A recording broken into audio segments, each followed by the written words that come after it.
కాకుండా ఆమెడి విశ్వమాత. వాసవీమాత అంటే విశ్వమాత. అందరూ ఆర్యవైశ్య కులంలో పుట్టారు, ఆర్యవైశ్యులకి దేవత అనుకుంటారు. ఆవిడ విశ్వమాత. కృష్ణ పరమాత్ముడు యాదవులు ఇంటి పుట్టారు, యాదవులే పూజ చేస్తున్నారా? రామచంద్రుడు క్షత్రియులు ఇంటి పుట్టారు, క్షత్రియులే పూజ చేస్తున్నారా? అందరూ పూజ చేస్తున్నారు. అలాగే వాసవీమాత కూడా అంతే.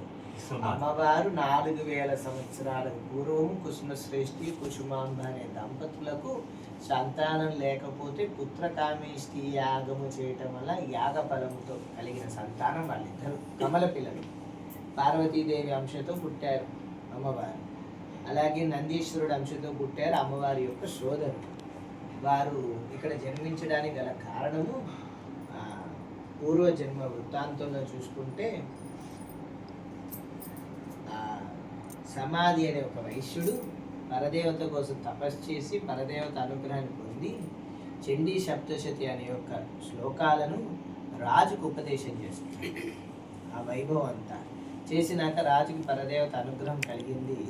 ఈ యొక్క వైశ్యుడికి కూడా అమ్మవారు ప్రత్యక్షమయ్యి ఈ సమాధి మహర్షిని నీకేం కావాలి కోరుకోను ఆయన అని అడిగితే నాకు నీ దర్శనమే చాలమ్మా అంట.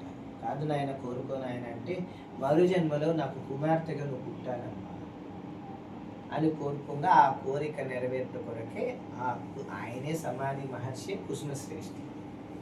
అప్పుడు ఈ పరదేవత ఆజ్ఞాపించారు. అలాగే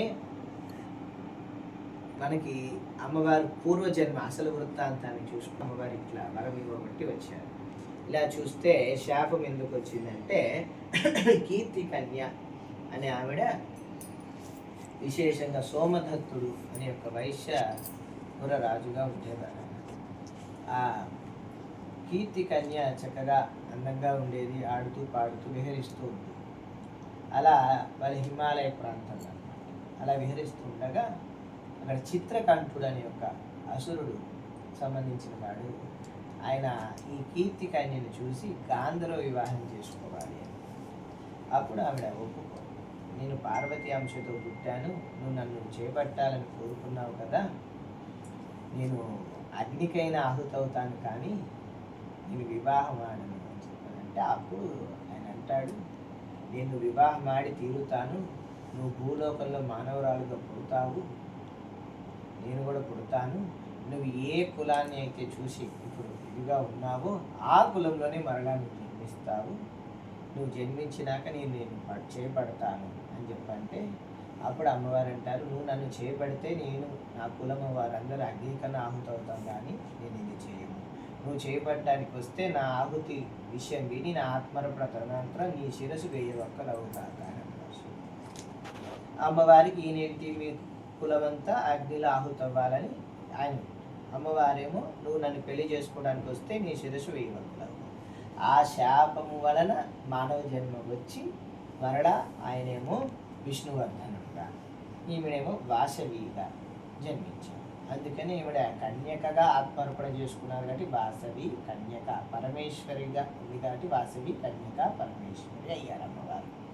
అందుకని విష్ణువర్ధనుడు శాపం వలనే ఆయన జన్మించటం, ఆయన అమ్మవారిని మోహించటం, అమ్మవారి ఆత్మార్పణ జరగటం, 102 గోత్రికులు ఇక్కడే ఆత్మార్పణ చేసుకోవటం అది గొప్ప విశేషం. అందుకనే ఇది పూర్వకాలం నగరేశ్వరపురం దీని పేరు. అయితే దీని కాలక్రమేణంగా పెనుగొండగా వచ్చింది. పెను అంటే పెద్ద, గుండం అంటే హోమగుండాలు, పెద్ద పెద్ద హోమగుండాలు ఉన్న ఊరు. అందుకని అమ్మవారు ఇక్కడే పుట్టారు, ఇక్కడే ఆత్మార్పణ చేసుకున్నారు. ఇక్కడే ఆత్మార్పణ చేసుకున్నారు అనడానికి నిర్ధారణ ఏంటంటే పెనుగొండ పేరులోనే ఉందన్నమాట.